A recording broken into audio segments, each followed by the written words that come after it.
नमस्कार दोस्तों, आज का वीडियो बहुत ही स्पेशल होने वाला है क्योंकि आज शादी है मेरे बुआ के लड़के यानी मेरे भैया जी की। और गाइस ये पेशे से वकील हैं लेकिन हम बेरोजगार हैं, बिल्कुल आप लोगों की तरह। और यह मेरा इस चैनल पर फर्स्ट ब्लॉग है। इसके अलावा मेरे 2 और चैनल है जिसके लिंक आपको डिस्क्रिप्शन में मिल जाएंगे। और रिश्तेदारों का एक अलग ही टेंशन होता है हम लोगों के फ्यूचर का। सच में यार, वो लोग पूछते हैं भाई साहब ये सब क्या कर रहे हो, इससे कुछ मिलता उलता है, बस टाइम पास कर रहे हो। और इधर मस्त दूल्हे को तैयार करने लगते हैं तो हम लोग भी तैयार होने लगते हैं। और मामा के लड़के और बुआ के लड़के दोनों मिल जाते हैं तो हम लोग 14-15 लोग हो जाते हैं। और दोस्ती एकदम टॉप नॉच है हम लोगों की। गाइस हम लोग तैयार हो चुके हैं और हम लोगों की बातें चल रही थी कि इसकी बहन का चीर देंगे, बारात को ही डीजे फाड़ देंगे, पता नहीं क्या क्या फाड़ फोड़ देंगे, चीर देंगे, यही सब हम लोगों की बातें चल रही होती है पागलबंती। एंड फाइनली सब लोग तैयार हो जाते हैं और लेट्स गो बोल के हमारी गैंग निकल पड़ती है मिशन पे। और ये रही है मेरी भाभी। और औरतें पता नहीं क्यों इतना लेट तैयार होती हैं। तैयार होने के बाद भी अगर वो बारात में चली जाए तो फिर भी उनका पता नहीं क्या क्या छूट जाता है। फिर कोई जाओ भाई उसे लेके आओ। और ये रहे मेरे पापा और मेरे फूफा, दोनों लोग बहुत ही मतलब साथ साथ रहते हैं हमेशा। और बोल रहे हैं जाओ जल्दी, नहीं बारात निकल जाएगी तब तुम लोग पहुंचोगे सबसे लेट। और फिर रोड पे आने पर पता चलता है कि यहाँ तो सब लोग आ गए हैं भाई साहब, लेकिन यहाँ पर दूल्हे की गाड़ी ही नहीं आती है। लगभग यानी कि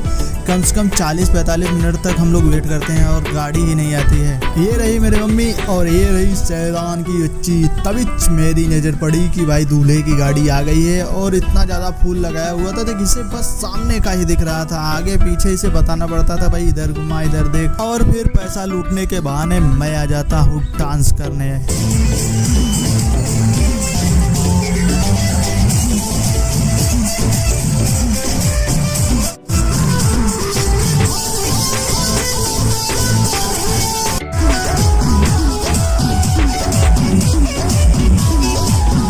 मेरा एक डिसीजन कि हम लोग बाइक से जाते हैं और बाइक से जाने पर हम लोग पहले पहुंचेंगे और वहां पर सारी व्यवस्था देख लेंगे। लेकिन मुझे क्या पता था कि भाई मेरी बैंड बज जाएगी। पहली बात तो ये इतनी तेज बाइक चला रहा है, कम से कम 50-60 की स्पीड में भीड़ में चला रहे हैं। इसके बाद तो क्या होता है, पूरा साला मूड मेरा खराब हो जाता है। और ये जो है मेरे बुआ के लड़के हैं, दूसरी वाले बुआ के, और ये गए होते हैं वहाँ पर लड़की के घर। तो हम लोग डिसाइड करते हैं कि आप आगे आगे चलिए और हम लोग पीछे पीछे चलते हैं। लेकिन क्या होता है कि ये तो पहले देखो, ये स्पीड कम से कम 120 है। अभी आवाज़ सुन के आपको पता चलेगा।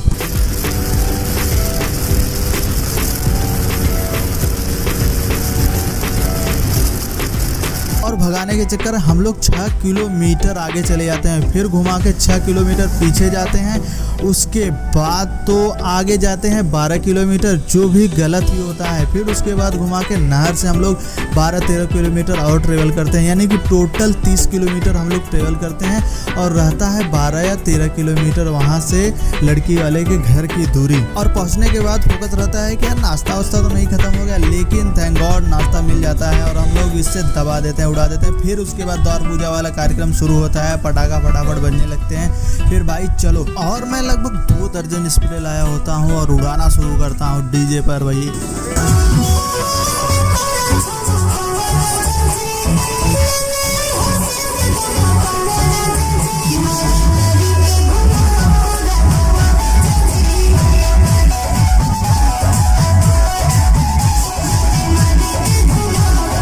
जहाँ से बारात उठी तो वहाँ से लड़की के घर की दूरी लगभग थी 1.5 किलोमीटर से ज़्यादा। आते आते हालत ही ख़राब हो जाती है, बीच में डीजे का पट्टा ही टूट जाता है। फिर पता नहीं कैसे जुगाड़ करके वो लोग अपना चलाते हैं और हम सभी लोग भी नाच उच के थक जाते हैं। और हम लोग वहाँ आते हैं जहाँ पर स्टार्टर चल रहा होता है और मेन कोर्स सभी मतलब बंद होता है, पहले तो स्टार्टर ही चलेगा। और यहाँ पर देखते हैं कि बहुत ही ज़्यादा बड़े में भाई साहब ये लगाया होता है। और फिर भैया कह रहे हैं कि भाई तुम लोग कहाँ हो गए, इधर नाश्ता होता चल रहा है, उड़ाओ जल्दी जल्दी खत्म करो। और हम लोग नाश्ता करके बैठे ही होते हैं तो फिर हम लोगों में आपस में बात चलने लगती है कि शादी का लड्डू खाना चाहिए नहीं खाना चाहिए।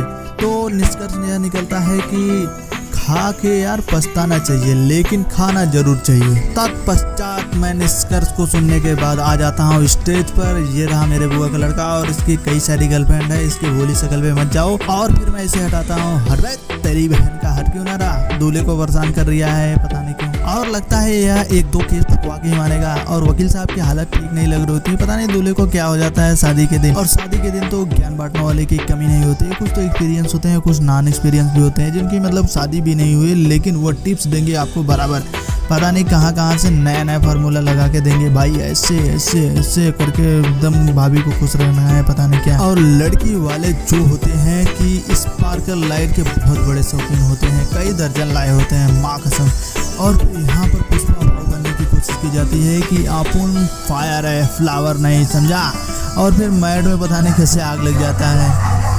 और मेरी ये बात फ्लावर सुनने के बाद ये लोग पता नहीं क्यों फॉर्म में आ जाते हैं और फ्लावर ही उड़ाने लगते हैं, क्योंकि यहाँ पर फूलों की बहुत बड़ी बड़ी खेती की जाती है, लगभग एक एक दो दो बीघे, मतलब हर किसी के पास फूल लगा होता है। फूल तो मना करना पड़ता है कि भाई साहब बस करिए, आपके पास फूल है तो उड़ाते ही रहोगे। फिर थोक में लाए हुए स्पार्कल लाइट यानी कि हद कर दिए थे, कम से कम 20 तो जला चुके हैं और फिर जला भी रहे हैं बार बार। और यहाँ का कार्यक्रम खत्म करने के बाद हम लोग कहते हैं चलो यार खाना खाने चलते हैं, अब की बहुत ही ज्यादा हो गया टाइम। आज तो दूल्हे का दिन होता है, तो दूल्हे को तो मान लो सालियाँ खिला ही रही होती हैं और वेटर भी खिला रहे होते हैं, पता नहीं यार कितना खिलाएंगे ये सब। और पाचन क्रिया को तेज करने के लिए मैं सोफे पे सो जाता हूँ, बिकॉज कि यहाँ पर खटिया था ही नहीं, तो क्या करे, लास्ट ऑप्शन था यार। और इस समय टाइम हो रहा था 2:43 और यहाँ मंडप पे आने के बाद यहाँ पर सिंदूर दान हो रहा होता है।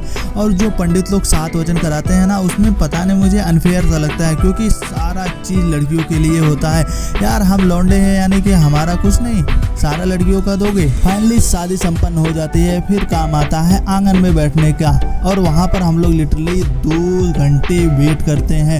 फिर उसके बाद कहीं हम लोगों को एंट्री मिलती है वहाँ पर बैठने की। और शादी कराते कराते हो जाती है मेरी हालत खराब और मैं सीधा हॉस्पिटल पहुँच जाता हूँ, क्योंकि हो जाता है मुझे बुखार 104 डिग्री फ़ारेनहाइट का। विदाई के एक दिन बाद होता है रिसेप्शन, और यह घर का ऐलान होता है, तो हम लोग फुल मस्ती करते हैं, एकदम एंजॉय करते हैं। एक बार आप इसका पूरा ओवरव्यू ले लीजिए, फिर बताइए कि कैसा है, रेटिंग जरूर दे के जाना। तो मैंने सोचा कि ब्लैक पहन लेता हूँ, थोड़ा अच्छा लगेगा, लेकिन यहाँ पर लोग तो वेटर समझने लगे यार। और ये मेरा छोटा भाई है, हमेशा मेरे पर ध्यान रखता है कि कहीं मैं कुछ कर ना दूं, कहीं बवाल ना कर दूं, इसलिए मेरे पीछे पीछे लगा रहता है हमेशा। और यहाँ पर दूल्हा अकेला चढ़ रहा होता है स्टेज पे, और दुल्हन को 2 लोग लगते हैं पकड़ के लेकर जाने के लिए। है भाभी तो यार बहुत पतली, पता नहीं क्यों 2 लोग उठा रहे हैं उन्हें। और ये 24 घंटे में 25 बार खाने वाली लड़की, जिसको की फोटो लोगे तो ये पता नहीं कि इधर उधर करने लगती है, पता नहीं कि। और ये रही बड़ी वाली भाभी, और ये इतनी लंबी है और लंबी सैंडल भी पहनती हैं, और मैं तो शिकंजी पीने में लगा था। ये रही मेरी दोनों बेस्ट फ्रेंड, जो कि बहुत ही अच्छी हैं। और इसके साथ मैंने प्लान कर दिया, मैंने कहा कि भाभी को खाना चाहिए, थोड़ा थोड़ा सब लाना, और ये एकदम अच्छे से सजा के लेके आती है। फिर मैं खुद ही खाने लगता हूँ, मैंने कहा कि भाभी को नहीं खाना है, मेरे को ही खाना है। फिर उसके बाद पता नहीं क्या क्या उल्टा पुल्टा बोलने लगती है, और इसे देखकर आप समझ ही गए होंगे कि यह क्या कर रहा है। फिर होता है भाई अंतिम रस्म, यानी कि खाना खिलाने वाला कार्यक्रम, जो कि बहुत ही अच्छे से होता है। इसके बाद मैं मुआयना करने लगता हूँ कि क्या क्या बचा हुआ है अभी। तो देखने पर पता चलता है कि यार 400-500 लोगों का खाना पूरा बच गया है। खैर प्रोग्राम में ऐसा होता ही है, चलो छोड़ो। और फिर मैं मस्त नींद पूरी करता हूँ, 6-7 घंटे सोता हूँ, और उसके बाद उठने के बाद सीधा मैं घर के लिए रवाना हो जाता हूँ। ये मेरा भाई है और मैं, दोनों लोग लगभग 80 की स्पीड से चलाते हुए घर पे पहुँच जाते हैं। अगर वीडियो अच्छी लगी हो तो वीडियो को लाइक एंड चैनल को सब्सक्राइब जरूर करें। Thanks for watching.